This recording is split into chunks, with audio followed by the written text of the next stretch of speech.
Roman walked out of the jewelry store, smiling contentedly. He had just bought his favorite wife, Ginger, beautiful gold earrings, just the kind she had wanted for a long time. Roman imagined how happy his wife would be with this gift, how the girl would throw herself around his neck, hug and kiss him, dangling her feet in delight. Roman loved such moments. It seemed to him that it was in such emotions that their love was shown. And he knew for a fact that Ginger appreciated it too. They had been living together for almost 7 years and had never been able to fully enjoy each other. Roman pampered his wife, often gave her flowers and gifts, and on the last birthday and it all presented a brand new car. Of course, Roman was not an oligarch, and in order to please Ginger, he had to work hard and often absent from home, spending most of the time in business trips. But it was worth it. Beautiful Ginger was everything to him. To some extent she even replaced a child for him. At least, it seemed so to him. Several times Roman brought up the fact that he wanted children, but in response to this his wife capriciously stretched out her lips. "I'm not ready to be a mom yet. I want you to spoil only me alone. I love the way you take care of me. And it would be sad if I had to share your attention with someone else." Well, just imagine, children, a constant screaming, constant illness, tired, dissatisfied wife who cannot sleep. Is that what you want to see me like? We could hire a nanny. She could help you. Roman, honey, let's talk about this later. After all, what's the hurry? I want to live a little longer for myself. Roman agreed with Ginger and waited patiently for the time when she wanted them to have a baby. In the meantime, he continued to please his wife with various signs of attention, as she deserved. Roman took out his phone and dialed Ginger's number. He suddenly wanted to talk to her, to tell her that in a couple of days he would be free and would be home on Friday. But her number was unavailable. He tried to call again, but it didn't work. Ginger often forgot to put her phone on the charger, could just put it somewhere and only remembered it when she needed it. Surely, in the evening, when she saw the missed calls from her husband, she would call and apologize, explaining her inattention. But as soon as Roman slipped the phone into his pocket, it rang with a loud ringtone. Roman smiled, thinking it was his wife calling, but the incoming number was unknown to him. "Hello," he answered the persistent call. "Roman?" An unfamiliar voice asked him. "Yes, it's me. To whom do I have the honor?" "My name is Peter. I'm calling you from the hospital where your wife has just been taken. She was in a car accident. Another woman died with her. Their cars collided at full speed. It was a head-on collision." Roman looked at the white fingers clutching the phone as if they wanted to crush it. "I don't understand," he finally said. "What did you say? Who died?" "Your wife, Ginger. Can you come over now?" "No," Roman said quietly, then suddenly hurried away. "I'm away on a business trip. But I'll be there. I'm going to get a ticket right now. I'll be in time. I'll definitely be in time." "Roman, there's nothing you can do. Try to pull yourself together. And please don't drive like that." "And Ginger?" Roman asked after a little silence. "Where is she now?" "In the hospital. Your wife is in the morgue. She'll stay there until you arrive." Roman didn't ask anything else. He hurried to disconnect the call, because he felt a heavy lump in his throat. A muffled sob burst from his chest. Ginger was dead. His love, his precious sunshine would never meet him again, never smile, never hug him. Roman sank to the floor, wrapped his arms around his head and did not cry, but howled, bitterly and long, like a mortally wounded animal. Only 2 days later he managed to fly to his city. Friends and relatives, with whom he had called in advance, had already prepared almost everything he needed for the funeral. Roman did not even go home to change clothes. He went straight to the city morgue, where his cousin Andrew and closest friend Victor were waiting for him. They had all the necessary documents in their hands, and they showed them to the morgue employee. He took the papers and disappeared behind the door. 5 minutes, 15, half an hour passed, but no one came out to them. Other people received the bodies of dead relatives without any problems, but Roman kept stomping at the huge, ironclad door, not understanding the reasons for the delay. Finally, he couldn't stand it any longer and went inside the building, and there he attacked the first man he saw, demanding to give him his wife's body. Victor and Andrew, who stood behind Roman, made it clear that they were not going to wait any longer and that silly jokes were inappropriate in such a place. The man Roman had yelled at promised to look into the matter. And again, the long minutes of waiting dragged on. Finally, the pathologist himself came out to the grief-stricken husband and his friends. "Roman, I don't know how this could happen, but your wife's body is not in our morgue." "What are you saying?" Victor began to be indignant, as Roman was simply speechless. "Ginger died in a car accident, we have a death certificate, all the documents are in hand. What right do you have not to hand over the body?" "Wait, I'm not saying I don't want to give it back," the doctor hastened to justify himself. "I'm saying that there is no body. Most likely, it has already been taken." "By who? When? Where?" Roman shouted, feeling like he was about to faint. He hadn't slept for the second 24 hours, exhausted by the misfortune and the long journey. And now this news. "I don't understand anything myself," the doctor said. "We have already checked everything twice. There is an entry in the register, your wife's body was indeed brought to us the day before yesterday. But where it went, we don't know." Roman's eyes were blurry and he would have fallen down if it hadn't been for the hands of his friends who picked him up. They sat him down on a bench, gave him a drink of cold water, and then they thought for a long time about what they should do now. First of all, they had to cancel the funeral. Relatives and friends of Roman and Ginger were shocked by what had happened, but the unhappy husband could not explain anything to anyone. He himself did not understand anything. All the more so because there was a long trial to come, which, however, did not yield any results. Ginger's body disappeared. The most unbelievable rumors began to spread through the city. They grew and multiplied, driving Roman crazy. Some said that a strange gang had appeared in the city, stealing bodies. Others assured that it was the work of negligent doctors who gave the bodies for organs to be sent abroad. Still others said that there had been no accident, and that Ginger had set it all up and had simply run away from her husband. Roman was not himself and had no idea who to believe and who not to believe. At some point he even began to think that his wife was actually alive, just some misunderstanding. Couldn't it have happened that she woke up in the morgue and just left there? But after the accident, she lost her memory and so now she can't go home. Inspired by this thought, Roman endlessly called hospitals, visited all the homeless shelters that were in the area, interviewed beggars and homeless people. He put up posters everywhere with Ginger's picture and a reward if anyone found his wife. Then one day he got a call from a woman he didn't know saying she knew where Ginger was. "Is she alive? Is she alive?" Roman shouted, unable to contain his emotions. The stranger waited until he calmed down and said quietly, "Let's talk when we meet. It will be a hard and unpleasant conversation." "Where can we meet you?" Roman muttered, a little lost from such a statement. But then he pulled himself together. "Look, come to my house, that would be best. We won't be disturbed here." "All right," the woman agreed. "Give me your address, and if you don't mind, I'll come right over." "Wait, please. Just one word, is Ginger alive?" "No. She's dead, and another man buried her. But let me tell you all about it when I see you."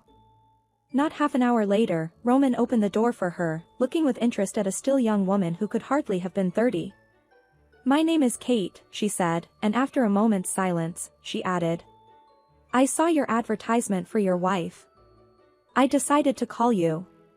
You agreed to meet. So I came to tell you the truth. Unfortunately, I have very little time, I have a small child waiting for me, so let's start talking right away." Roman went into the living room and offered his guest a seat. She took his offer and sat down on a chair. Roman himself sat down on the sofa. "I'll get straight to the point. Your wife's body was taken from the morgue by an acquaintance of mine," Kate began. "His name is Pavel." "Who is he? And why did he do it?" Roman jumped up, unable to help himself. "He and your Ginger were lovers. They'd been seeing each other for over 2 years. And all that time neither you nor Mary, Pavel's wife and my friend, knew it. They saw each other often, went on vacations together. While you worked and Mary did the housework, Paul and Ginger had a lot of fun. But one day Mary found out, and then tragedy struck. Mary and Ginger were killed in the same accident. And it was probably Mary's fault. She wanted to get back at your wife for Paul, whom she loved very much. What are you talking about? Roman exclaimed. My wife never cheated on me. It's not true, and if Ginger really is dead, you can't defame her memory. Kate sighed and pulled some photographs out of her purse. Here, these are the very pictures that Ginger brought back to Mary and gave as proof of her love for Paul. You see, they are on vacation at the sea, here somewhere else, and this is your apartment, do you recognize it? Your wife didn't hesitate to take a lover right here. I'm sorry, my words are cruel, but it's true and you should know about it. I don't know what her plans were for you, but Mary was in the way. Ginger didn't want to share Paul with anyone. With trembling hands, Roman thumbed through the pictures of his naked wife enjoying herself in the arms of a man he didn't know. A heavy sigh escaped his chest. I can't believe this. Yes, Kate nodded. It's really hard to learn that about someone you care about. But maybe it would be easier for you if you knew the truth about her. Why did this Pavel take her body? Roman asked after some silence. He wanted to bury it himself. He must have loved her, I can't tell you. Then I'll ask him myself. Right after Mary and Ginger's funeral, Pavel left this area for good. Where he went, I don't know. He has no relatives here. It's a big country. And what's the point of looking for him? Why? What's in it for you? How do you know Pavel buried Ginger? I saw her grave with my own eyes when I went to see Mary the morning after the funeral. There was nothing there the night before, but early in the morning, the grave was there. There's only 3 people in the village who dig graves. I bought them alcohol and a good snack, and they told me that some weirdo had buried his wife here in the middle of the night. Said he wanted to save money on the funeral. But he paid the laborers generously. That's how your wife's grave got there. The plaque says Ginger's name, date of birth and date of death. Ginger's a rare name. And I remembered very well that Mary had told me that Paul had a mistress named Ginger. She herself had come to Mary's house to tell her the whole truth. Ginger thought Mary would take the baby and leave, thus freeing Paul. But she didn't know my friend very well. Mary loved her husband too much to just leave him. So, she decided to get revenge. You know, minutes before she died, Mary called me and asked me not to leave her son, Michael. And then all of a sudden, she started crying and saying, "Goodbye," to me. "Mary, Mary," I yelled into the phone. "Stop, what are you doing? Mary, wake up." But she didn't hear me. Her last words were, "It's her. Ginger." The next second, I heard the sound of a terrible bang and the scraping of metal. That was it. Kate was silent for a long time, as if she was reliving those terrible moments again, and Roman was silent too, not knowing how to react to what he had just learned. I still can't believe it's true, he said finally. Neither can I, Kate sighed. Mary and I were very close, raised in the same orphanage. And when Michael was born, I became his godmother. They also have a child. Roman sighed. Yes, he lives with me now. Why with you? Didn't Pavel take him with him? No, he never recognized Michael. But why? Roman wondered. It's a long story. Pavel was in business, and he'd failed at something. Mary agreed to become a surrogate mother to help her husband with money. He talked her into it. It worked out, and Paul's business took off again. Except that the couple for whom Mary carried the child barely looked at the boy who was born, as they refused to give him up. You see, he didn't look like them at all. Mary was offered to give him to an orphanage, but she knew all too well what it was like to be raised in such a place. So she insisted that the boy stay with her. She had counted on Paul to treat him as his own, but he had never accepted his presence.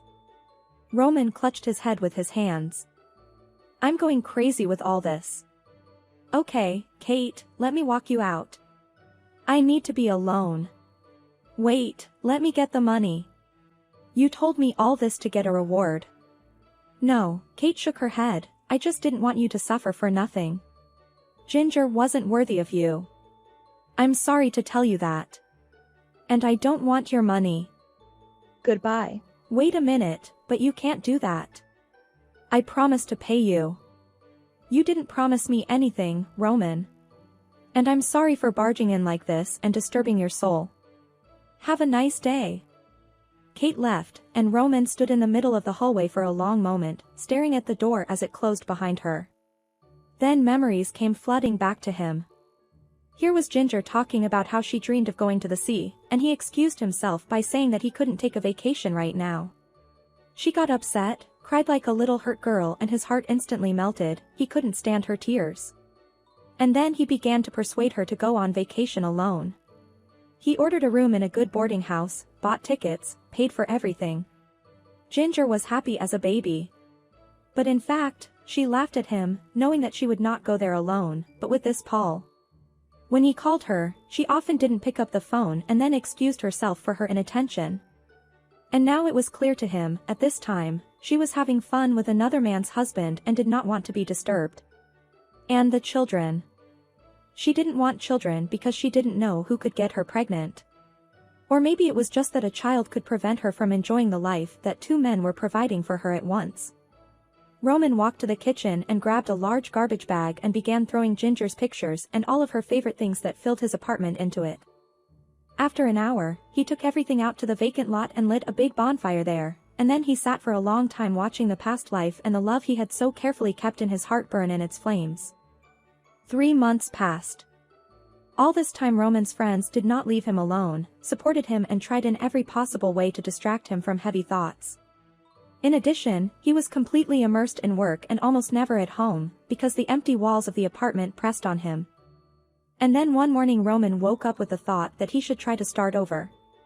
To try to build a new relationship, to start a real family, to plunge into the care of her. So, he decided to find Kate. This woman had been on his mind for some time.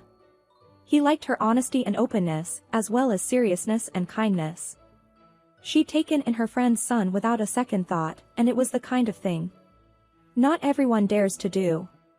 Roman made inquiries, found out where Kate lived and drove to her house. To his surprise, she came out to meet him with bags in her hands. Next to her was a little boy with huge trusting eyes. "Kate, hello," Roman said, getting out of the car. "Are you leaving?" "Well, you could say that," Kate replied tiredly, saying hello to Roman. For some reason she wasn't surprised to see him and treated him so calmly, as if they had never had that strange conversation and were good friends who had parted only yesterday and were seeing each other again today. "How so?" Roman asked. "I used to rent this house, and now the owners are back, and Michael and I have to find a new place to live. I sold my apartment to help Mary with money. I even lived with her and Paul for a while. I told you, Mary and I were like sisters, we spared nothing for each other." "And Michael's house?" "Or rather, his mother, Mary. Pavel sold it a long time ago." "What a bastard!" Roman exclaimed, and then approached the boy. "Well, brother, let's get acquainted? My name is Roma." "Come on," nodded Michael. "Only there are no such brothers. You are very big." "All right. Then let me be your daddy. Would that be okay, with you?" "I do," he smiled. Then he looked at Kate. "Mommy Kate, can Roma be my daddy? He's good, I know." Kate looked at Roman with tears in her eyes. "What can I say?" Roman exclaimed and got them into the car, loading their belongings into the trunk. "Where are we going?" Kate asked. "Home," Roman answered. And no objections would be accepted. A year passed. Returning from a business trip, Roman bought flowers for his wife Kate, a large construction set for his son Michael, and some rattles for his little daughter Alice, whom Kate had given him. His extended family was looking forward to seeing him, and he knew it for sure, and so he was truly happy. Only now he realized that true family happiness was when you were loved and waited for, not deceived at every turn.